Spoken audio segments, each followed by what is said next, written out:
Hello and welcome to Tales for Life.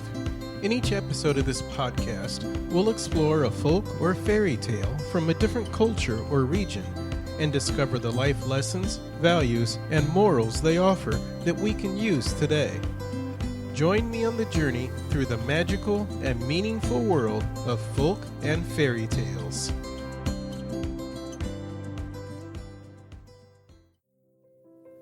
Hello and welcome to another episode of Tales for Life, the podcast that journeys through life one tale at a time. Thanks for joining me today. This is our penultimate podcast for the year, and I'm excited to share a story that beautifully intertwines gratitude and good fortune. I've titled this episode, Gratitude and Good Fortune Go Hand in Hand. Today's world seems all about getting. We want to get this thing or that thing, this person or that person, this recognition or whatever. It's almost like we treat our lives like a spider treats a web, always trying to get something more. And sometimes it seems like the more we strive for things, the harder they are to come by. And there's likely some reality in that.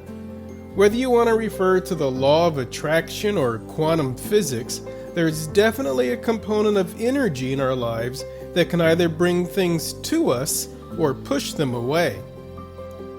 Chasing after things in an effort to get what we don't have just makes those things stay away. But it's pretty much accepted as fact that gratitude is one of those things that can bring things to us. And bringing things into our lives is a surefire way to improve our fortunes. As we near the end of the year, it's a perfect time to reflect on how our gratitude can shape our fortunes, both in the present and in the future. Today's tale is a wonderful reminder of this theme. This little Italian gem illustrates in no uncertain terms how gratitude, or the lack thereof, can transform our lives. It's a tale that reminds us to appreciate what we have and to recognize the good fortune that gratitude can bring. It's titled The Goat-Faced Girl.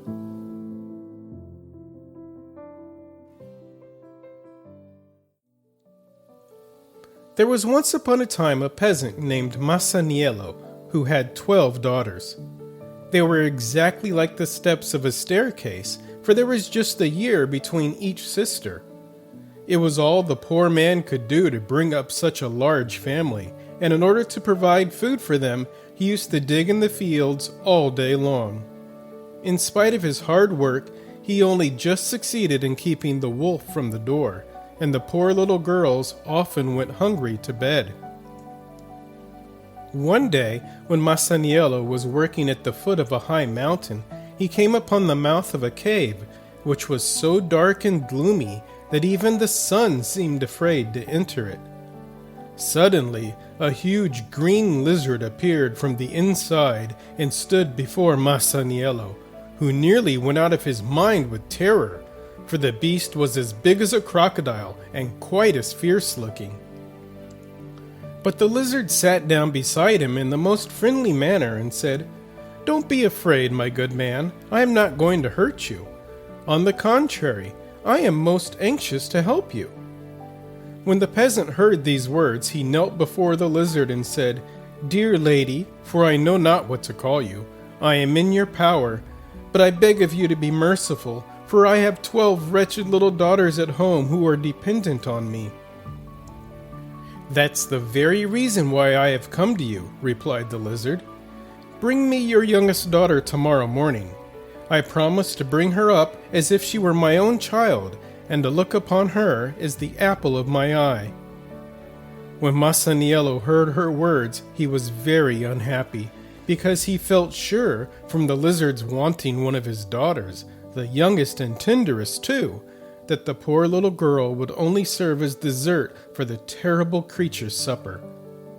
At the same time, he said to himself, "If I refuse her request, she will certainly eat me up on the spot. If I give her what she asks, she does indeed take part of myself. But if I refuse, she will take the whole of me. What am I to do? And how in the world am I to get out of the difficulty?" As he kept muttering to himself, the lizard said, "Make up your mind to do as I tell you at once. I deserve to have your youngest daughter, and if you won't comply with my wish, I can only say it will be the worse for you." Seeing that there was nothing else to be done, Masaniello set off for home, and arrived there looking so white and wretched that his wife asked him at once, "What has happened to you, my dear husband? Have you quarreled with anyone, or has the poor donkey fallen down?"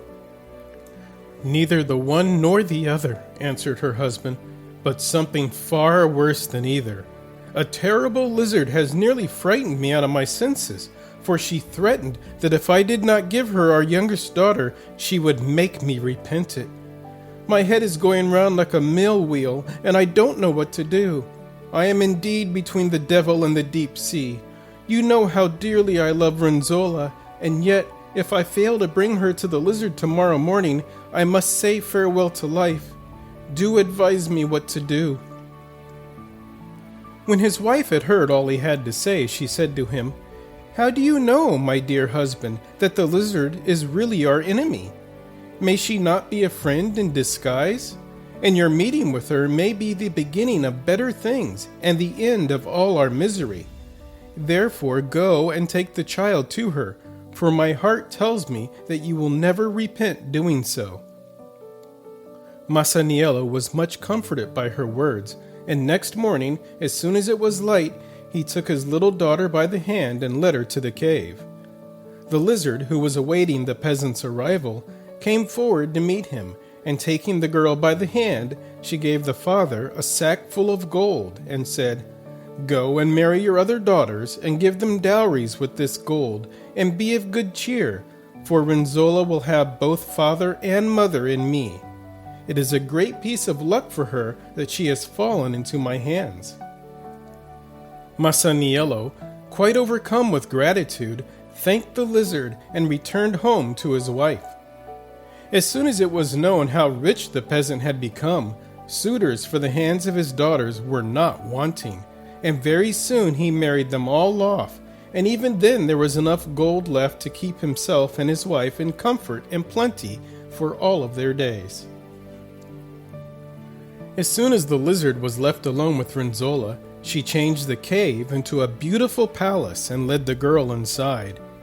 Here she brought her up like a little princess, and the child wanted for nothing. She gave her sumptuous food to eat, beautiful clothes to wear, and 1,000 servants to wait on her. Now it happened one day that the king of the country was hunting in a wood close to the palace and was overtaken by the dark. Seeing a light shining in the palace, he sent one of his servants to ask if he could get a good night's lodging there. When the page knocked at the door, the lizard changed herself into a beautiful woman and opened it herself. When she heard the king's request, she sent him a message to say that she would be delighted to see him and give him all he wanted. The king, on hearing this kind invitation, instantly betook himself to the palace, where he was received in the most hospitable manner. 100 pages with torches came to meet him, 100 more waited on him at table, and another 100 waved big fans in the air to keep the flies from him. Renzolla herself poured out the wine for him, and so gracefully did she do it that His Majesty could not take his eyes off her. When the meal was finished and the table cleared, the king retired to sleep, and Renzolla drew the shoes from his feet, at the same time drawing his heart from his breast.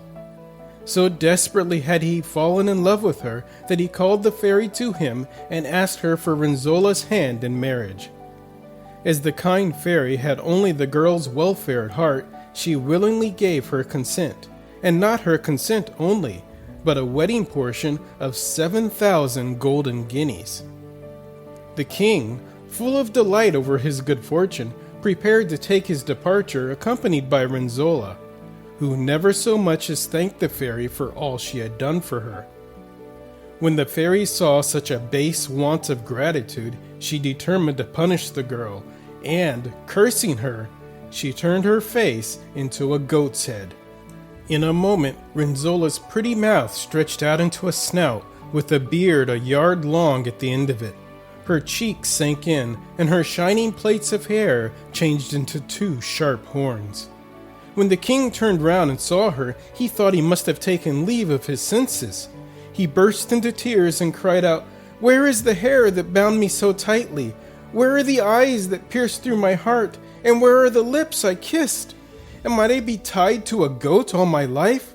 No, no, nothing will induce me to become the laughing stock of my subjects for the sake of a goat-faced girl." When they reached his own country, he shut Renzolla up in a little turret chamber of his palace with a waiting maid, and gave each of them 10 bundles of flax to spin, telling them that their task must be finished by the end of the week. The maid, obedient to the king's commands, set at once to work and combed out the flax, wound it round the spindle, and sat spinning at her wheel so diligently that her work was quite done by Saturday evening.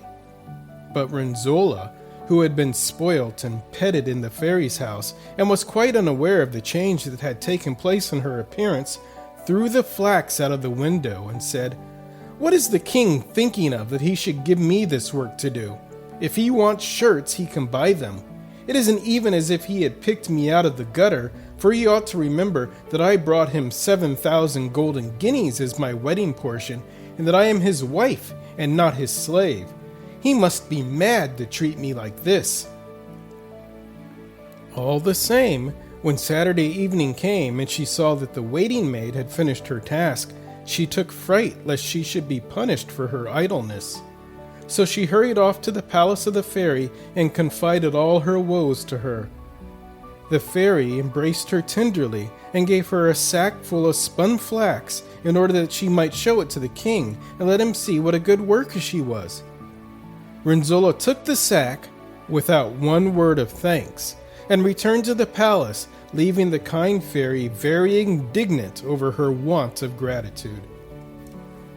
When the king saw the flax all spun, he gave Renzolla and the waiting maid each a little dog, and told them to look after the animals and train them carefully.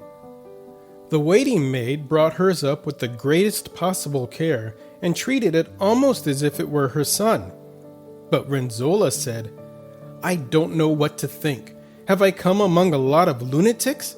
Does the king imagine that I am going to comb and feed a dog with my own hands?"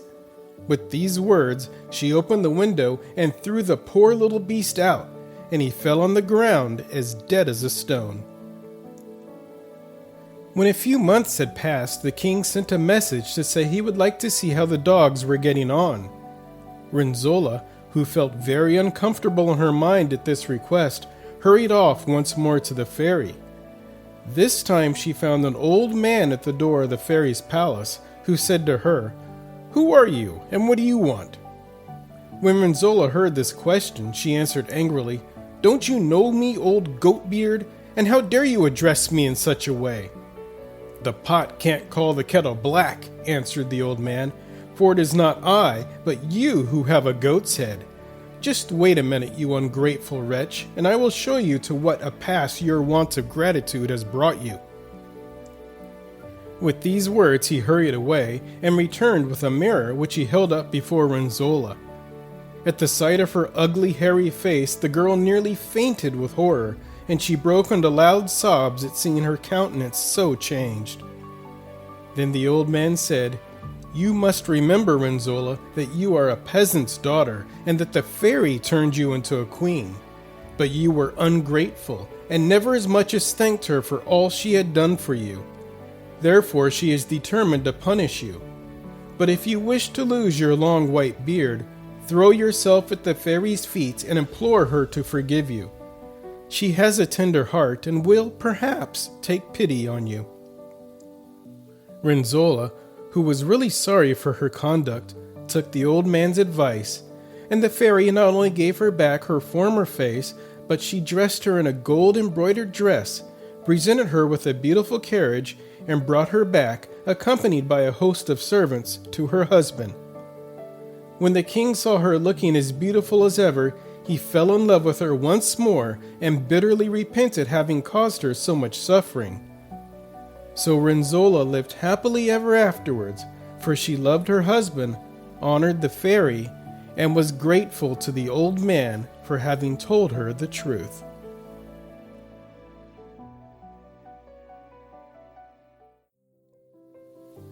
This is such a wonderful story, full of great messages that are worth keeping in mind every day. And that message is pretty straightforward. If you want good fortune and prosperity, be grateful. It starts off with the father. He's a humble, hard-working man who suddenly finds himself with an opportunity. Yes, there's a risk involved, but he has the promise of things going well for him and his family if he takes it. And he does. And while he's sorry to part with his younger daughter, he is, as the story says, overcome with gratitude at the change in his fortunes. The result? He, his wife, and his 11 daughters are blessed with abundant good fortune. And, for a time, so is his youngest daughter, Renzolla.